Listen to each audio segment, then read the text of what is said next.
आणि महाराष्ट्राच्या राजकारणाला पुन्हा कलाटणी देण्याची क्षमता असलेला शिवसेना आमदार अपात्रता सुनावणीचा निर्णय उद्या दुपारी 4 वाजल्यानंतर अपेक्षित आहे। या निकालाचं काउंटडाऊन आता सुरू झालंय।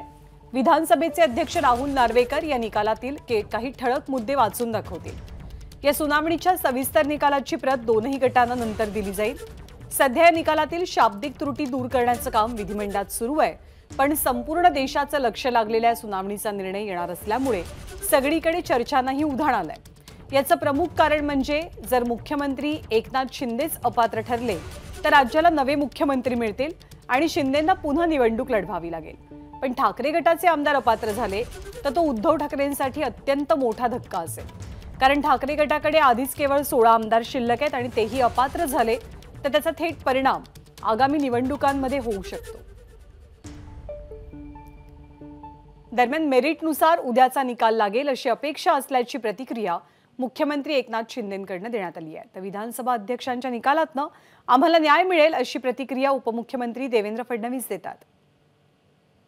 लोकशाहीमध्ये बहुमताला महत्त्व आहे, विधानसभेत देखील बहुमत आहे, लोकसभेत देखील बहुमत आहे आणि त्याचबरोबर निवडणूक आयोगाने देखील अधिकृत शिवसेना पक्ष म्हणून आणि अधिकृत सिम्बॉल धनुष्यबाण अधिकृतपणे आमच्या पक्षाला दिलेला आहे आणि त्यामुळे बहुमत लक्षात घेऊनच निवडणूक आयोगाने, मी पुन्हा एकदा सांगतो की आम्हाला पक्ष म्हणून शिवसेना आणि धनुष्यबाण रेकग्नाइज त्यांनी केलेला आहे आणि मला वाटतं, मला खात्री आहे, अपेक्षा आहे की मेरिट प्रमाणे निकाल लागायला पाहिजे।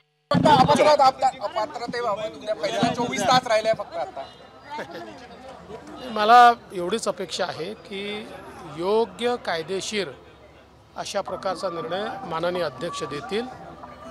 आमच्या शिवसेनेची बाजू ही अत्यंत भक्कम आहे। अतिशय कायदेशीर अशा प्रकारचं सरकार आम्ही तयार केलं आहे, त्यामुळे आम्हाला पूर्ण अपेक्षा आहे की माननीय अध्यक्षांच्या निकालातनं आम्हाला न्याय मिळेल आणि सरकार कालही स्थिर होतं, उद्याही स्थिरच राहील। एबीपी माझा, उघडा डोळे बघा नीट।